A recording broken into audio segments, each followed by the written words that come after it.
bit more.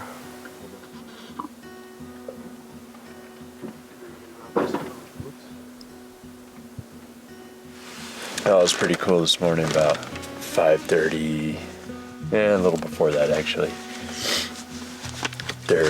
I heard a bull elk bugle, and then I hear a series of wolf howls, and it sounded to me like they were stretched out down the canyon, but one sounded like he was pretty much in the meadow we're in. And then they'd get quiet, and then a bull elk would bugle, and then you'd hear wolves, and they just went on and on. I heard one right up that way, like where you guys went hiking yesterday. It could have been. It was hard for me to place them, but it sounded to me like they were like down the canyon. Anyway, went on, and there's this. It was just cool to listen to. Now they're quiet. Hopefully they don't chase elk out of our zone.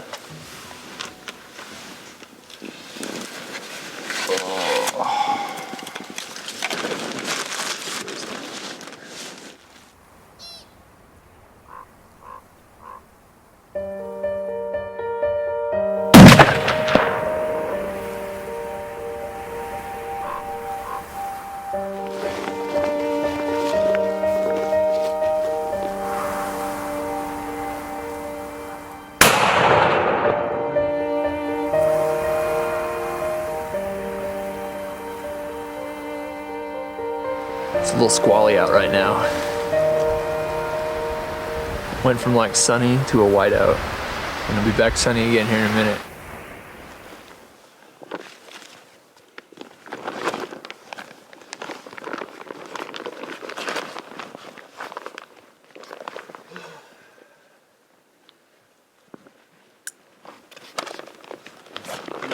Loading up for the Mondo hike. Hopefully we're gonna find a big giant buck. And it's a place to chase elk in the morning. Tomorrow morning. It's gonna be a good day. We're gonna split up for our first morning. Brian and I are gonna take one ridge. Kurtis is gonna take the other, and then we're gonna meet up later on this higher ridge kind of up above us here. And Destiny will be our guide. As ever.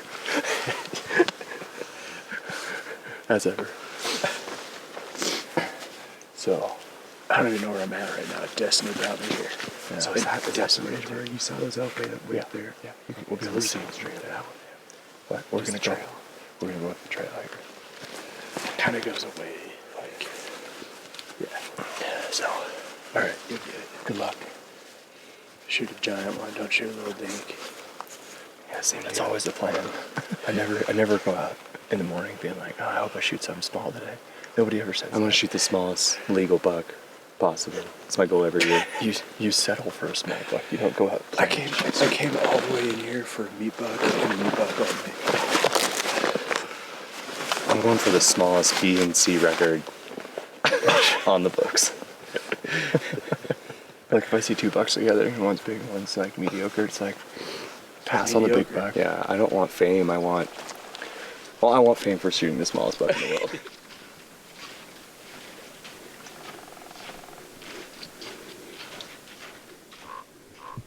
Just first light here, but I can already see one of those herds of elk that we saw last night. There's the same spot they were at last night. It's a good sign.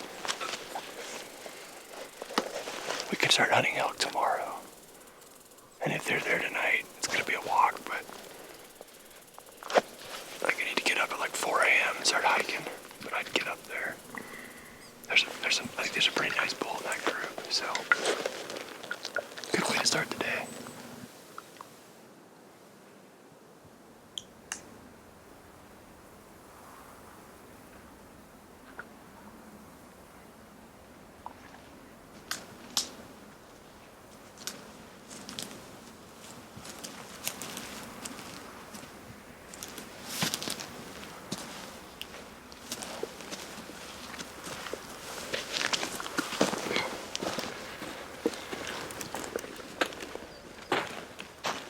I appreciate that all of us have stayed close over the years, and even though there's quite an age difference between me and Kurtis and Brad.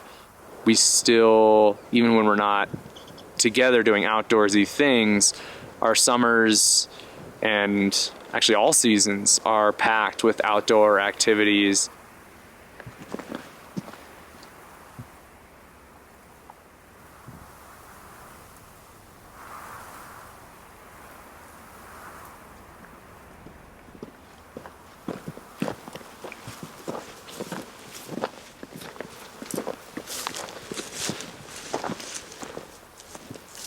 For us, I feel like we've just gotten closer over time.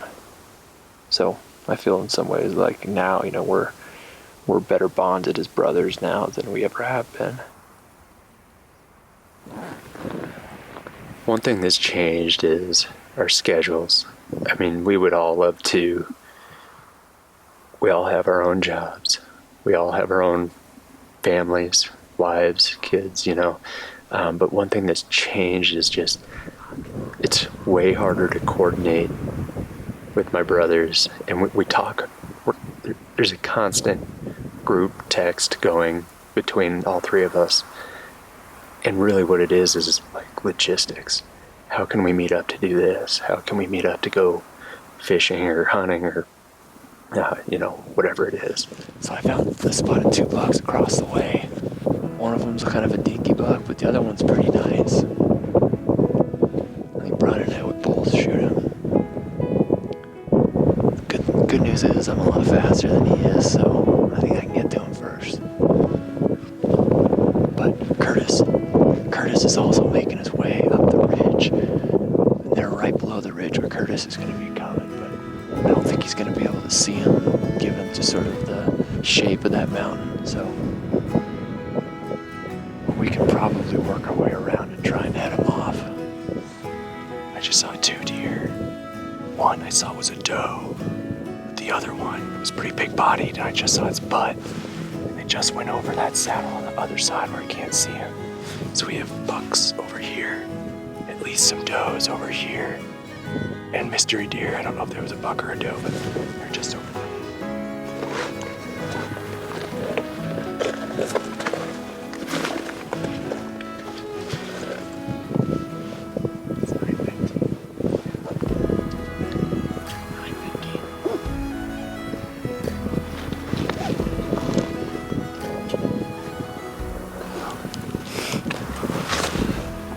Decided we're gonna try and kill.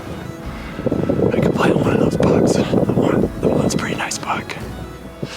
Oh, if I can stop shivering. Ooh, God damn, it's cold out. So we're gonna make our way over there and hopefully be able to see them by the time we get over there. And I'll work their way into the dipper. Here we go.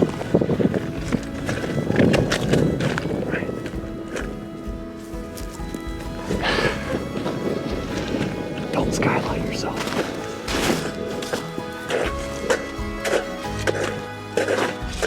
We're lucky in that we all live in the same town. We all get to see everybody, each other, quite often, more than just the holidays. I think our schedules are the one thing that has changed quite a bit. It used to be we'd all load up in Dad's truck and just go.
if we can't just run into them, they've got to be like right here.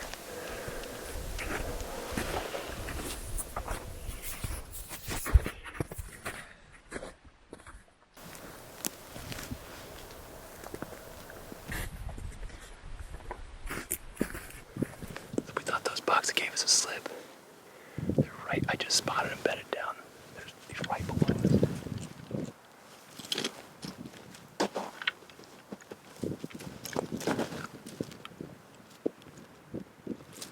You know, when you're young, you know, a couple years or 4 years is a big difference in maturity and priorities in terms of, like, you know, when you're in high school, you just want to hang out with your friends and have fun.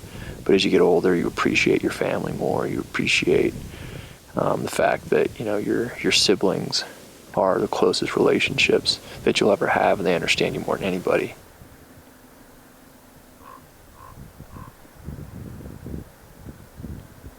We do see each other fairly often around town, but to, like, hunting schedules in particular, to take a week or a week and a half to go hunting or something like this is super cool. I mean, we're all hunting for ourselves, and we all know that, but we're all here to help each other out, and there is this, whenever you're out doing something like this, that strengthens a bond between all of us.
I almost feel like I still have an elk tag, but I'm kind of bummed. I think there's bigger bucks around, but I'm pretty excited about that thing. It just, like, I can't believe we didn't spook him. Like, we were skylight, seriously. Like, we were about ready to move on because, like, we thought they were totally gone, but there he was, just like bedding up. He couldn't have been. You were right there. You must have been right below us that whole time. We saw you. We came up and over. We got pinned down by deer over here, so we couldn't. Yeah. Anyway, right over here is where I saw that buck last night. Oh, really? Wait, Yeah. right here? Yeah. So, Oh, that's funny. well, not right here. They were over on one of these sagey hillsides. And so anyway, when we came over, we saw you guys, like, we were like, what are they doing? And I got glass on you. I'm like, it almost looks like they saw something. So there were two bucks that went into that draw. I was high. One of them was a nice buck. That's not it. He was a 4-point. That's a different buck. I'm pretty sure he's a 3-point. He's still a nice buck. But there was a nice buck and a small buck. They were right there. This morning. Yeah. So we were trying to hightail around and cut them off. And I was like, they won't be able to see them. Okay. And they were heading up kind of towards the saddle. And then we saw you guys.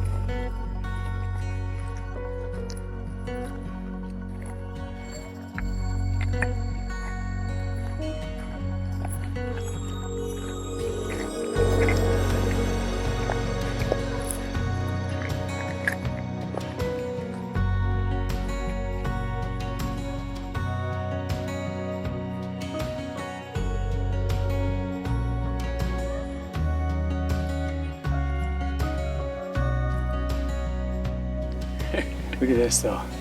Look at that angle. Pretty steep. It's really steep.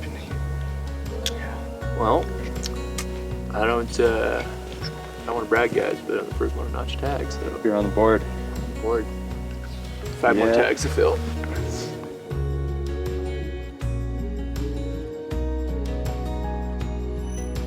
We recognize that we have full schedules, and when the opportunity lines up where 2 or more of us can bring our families especially to continue to do those things, I appreciate that that's something that we work on, trying to coordinate on, and that we have not lost touch with the outdoors. It's only grown, and those experiences have helped us grow together.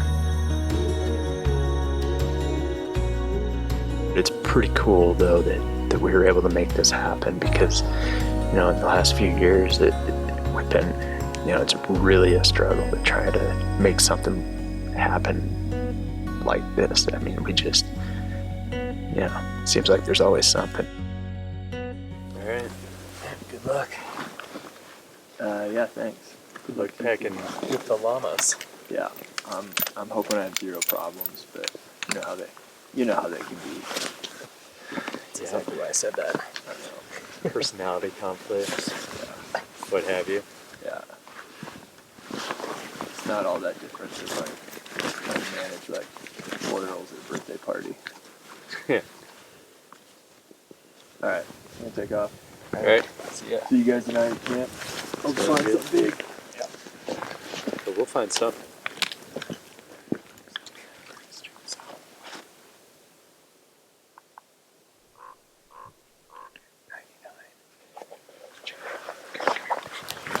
Yeah, see those rocks? Yeah, that pine tree. Yeah. Okay. I'll go with you. No, not that I need a rifle. What's that? Well, I'll take a rifle just in case there's another one. There probably is. It's the same ones. Who knows? But, So, these deer that Brian and Brad were chasing earlier. Oh, shoot. Here he comes. He's coming down this way.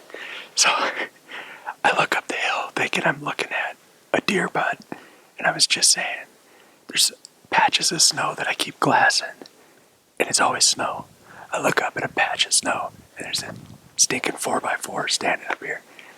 And we haven't even left Brad's kill site yet.